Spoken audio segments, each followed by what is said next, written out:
ओम नमः शिवाय गुरुवे सच्चिदानंदमूर्तये निष्प्रपंचाय शांताय निरालंबाय तेजसे। हरिओम प्रभु जी। आज के इस अध्यात्म प्रश्न परिषद में आप सबका स्वागत है। आज का प्रश्न भावनगर से नगीनदास पिठवा जी का है। उन्होंने पूछा है कि घर में बैठो या वन में बैठो, आसक्ति पीछा नहीं छोड़ती। हर जगह संसार भरा पड़ा है, लेश मात्र भी कम नहीं होता, ऐसा क्यों है? घर में बैठो या वन में बैठो, आसक्ति पीछा नहीं छोड़ती। हर जगह संसार भरा पड़ा है, लेश मात्र भी कम नहीं होता, ऐसा क्यों है? देखो प्रभु जी, संसार पीछा क्यों नहीं छोड़ता, इसके लिए एक छोटी सी कहानी, एक कथानक मैं आपको सुनाता हूँ। एक महात्मा कहीं सत्संग सभा में प्रवचन कर रहे थे और लोग सुन रहे थे। उसमें पीछे बैठा एक आदमी बड़ा ध्यान से सुन रहा था। सबसे पहले आ जाता और सबसे अंत में वह जाता। एक दिन उसने महात्मा जी से मिलना चाहा। वो गया उसके पास और हाथ जोड़कर कहा, महात्मा जी मेरा एक प्रश्न है। तो उसने कहा, बोलो, बताओ क्या है, आप समाधान कर दो। उसने कहा, हाँ ज़रूर, हम जितना जानते हैं उतना आपको बता देंगे। तो उसने कहा कि महाराज जी, आप बड़े समर्थ हैं, तो आप हमें इस संसार से छुड़ाओ। महात्मा जी ने आंखें बंद कर ली और ध्यान में चले गए। वो आदमी थोड़ी देर खड़ा रहा, लेकिन महात्मा ने आंखें नहीं खोली। उसने सोचा ठीक है, चलो, उसका ध्यान लग गया, समाधि लग गई है, कल पूछेंगे। गया। दूसरे दिन वही बात उन्होंने पूछी। महात्मा जी फिर से आंख बंद करके बैठ गए। तीसरे दिन भी वैसा ही हुआ, लेकिन महात्मा तो आंखें बंद कर देते थे, कोई जवाब उसको मिल नहीं रहा था। चौथे पांचवें दिन वह नदी किनारे घूम रहा था, तो उसने देखा कि महात्मा सामने से आ रहे हैं, वो भी घूमने निकले। तो पकड़ा उसको और कहा कि महाराज, मैं डेली आपको पूछता हूँ और आप आंखें बंद कर देते हैं, मुझे जवाब नहीं देते। आज मैं आपको छोड़ूंगा नहीं, आप आज आंखें बंद नहीं करेंगे और मेरे प्रश्न का जवाब देंगे। उसने कहा ठीक है, चलो बोलो क्या है। तो उसने पूछा कि महाराज, आप बड़े समर्थ हैं, आप हमें इस संसार से छुड़ाओ। उसने कहा चलो हमारे आश्रम में, हमें थोड़ा काम है, वो काम निपटा के आपके प्रश्न का आज हम उत्तर दे देते हैं। वो गया, उसके साथ आश्रम में गए। आश्रम में एक बड़ा सा चौपाल लगा था कमरे के आगे, उसमें एक खंभा टेका के रूप में गड़ा हुआ था। तो महात्मा जी जाकर उस खंभे से लिपट गए और चिल्लाने लगे कि अरे भाई, हमें कोई इस खंभे से छुड़ाओ, कोई हमें इस खंभे से छुड़ाओ। थोड़ी देर चिल्लाते रहे। उस आदमी ने सोचा, करे ये महाराज क्या कर रहे हैं, कहीं पागल तो नहीं हो रहे। उसने पूछा, महाराज जी क्या कर रहे हो, आप कहीं पागल तो नहीं हो गए हो? तो उसने कहा, अरे भाई मेरे पर मेहरबानी करो, आप मुझे इस खंभे से छुड़ाओ। उसने कहा, अरे खंभे ने आपको कहाँ पकड़ा है, आपने खंभे को पकड़ा है, आप छोड़ दो, छूट जाओगे। महाराज जी ने छोड़ दिया, खंभा छूट गया। तो उसने कहा कि भाई, इसी तरह मैं तुम्हें यही डेली उपदेश देता रहा। आंखें बंद करके बैठ जाने का मतलब यही था कि संसार की ओर से अपनी आंखें मूंद लो। क्यों तुम संसार को पकड़े हुए हो? तुमने संसार को पकड़ा है, संसार ने तुमको नहीं पकड़ा है। तुम छोड़ दो, संसार छूट जाएगा। वास्तव में हमने संसार को पकड़ा है, हमने इस जगत को पकड़ा हुआ है। एक पंचदशी में महात्मा कहते हैं कि दो सृष्टि है। एक है ईश्वर सृष्टि, जो परमात्मा ने बनाई हुई दुनिया है, वह जगत ईश्वर का जगत है। और उस जगत में अच्छा या बुरा, भला या दुष्ट, जो भी हमने अपने आरोप किए हैं, अनुकूल या प्रतिकूल, ये सब हमारी मान्यता है। अगर कोई चीज़ हमारे अनुकूल है तो हम मानते हैं कि यह अनुकूल है, लेकिन वह सबके लिए अनुकूल नहीं है। तो अनुकूलता उसका धर्म नहीं है, हमारी मान्यता है। तो हमने अपने मन में, अपने दिमाग में एक और सृष्टि बना ली है, जिसको जीव सृष्टि कहते हैं। परेशान हमें जीव सृष्टि करती है, ये ईश्वर सृष्टि हमें परेशान नहीं करती, वो किसी को दुख भी नहीं देती, सुख भी नहीं देती, वो तो है बस मात्र। हम अपनी मान्यता के आधार पर, हम अपने अध्यारों के आधार पर किसी वस्तु को सुख दुख देने वाला मान लेते हैं। वास्तव में कोई हमें सुख या दुख दे नहीं सकता। संसार हमारे दिमाग में भरा हुआ है, बाहर जो जगत दिख रहा है उसमें नहीं है।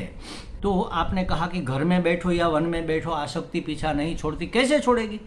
क्योंकि आसक्ति बाहर तो है नहीं, आपके दिमाग के अंदर भरी हुई है। आसक्ति माने मोह, आसक्ति माने चिपकाव, आसक्ति माने लोभ, जो भी आप कहो। तो ये आसक्ति, ये चिपकाव, ये मेरा होना चाहिए और मेरा ही रहना चाहिए और हमेशा टिकना चाहिए, ये है आसक्ति। तो किसी में मैं पना कर लेना, अपनापन कर लेना, ये है आसक्ति।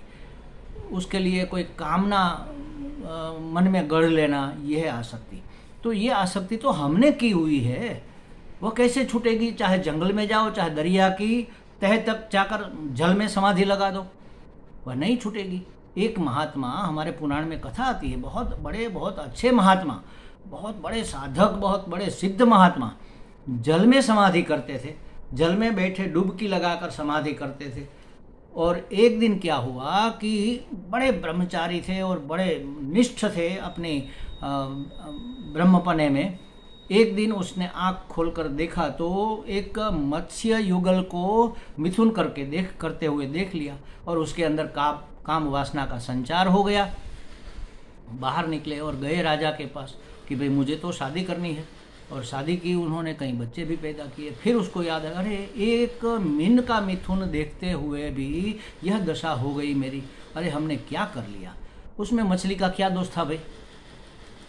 दोष तो अपने दिमाग में भरा था। विषयों की वासना हमें मुक्त होने नहीं देती। अष्टावक्र ने जनक राजा को कहा कि अगर तुम्हें मोक्ष चाहिए, मुक्ति गर तात है तू चाहता, हे तात अगर तू मुक्ति चाहता है तो विषयों को विषवत त्यज, विषयों को जहर समझकर छोड़ दे। जहर को तो खाने से हम मरते हैं, लेकिन विषयों को तो देखने मात्र से, देखने क्या, याद करने मात्र से, स्मृति मात्र से उसका जहर हमारे अंदर व्याप्त हो जाता है।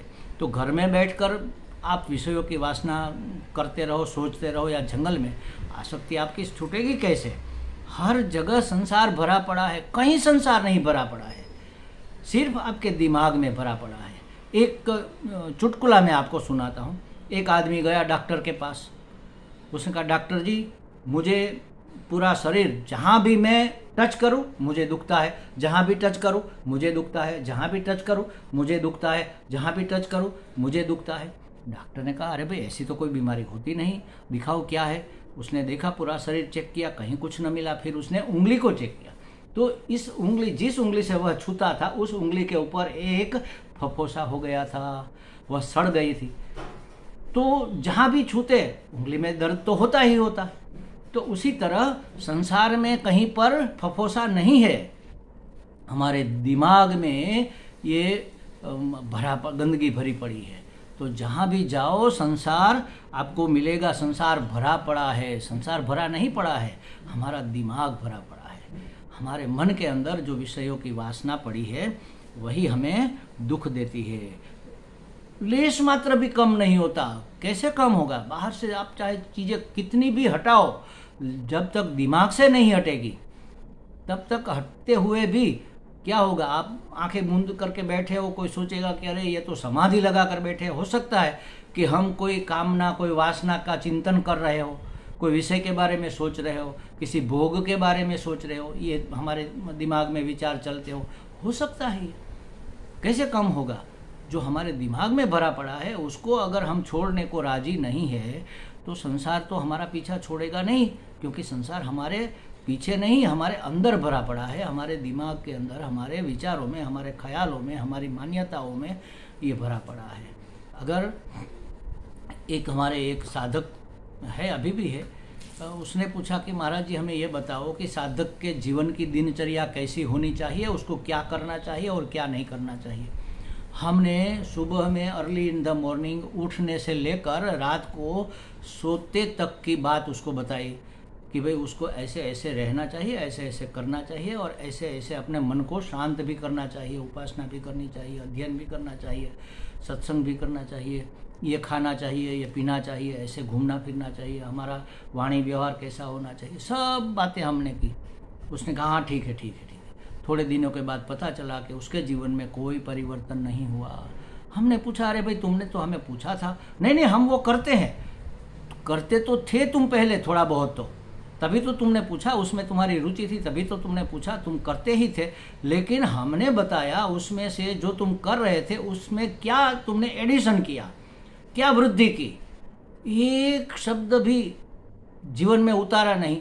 बस जान लिया फिर करेंगे करेंगे करेंगे। कब करेंगे?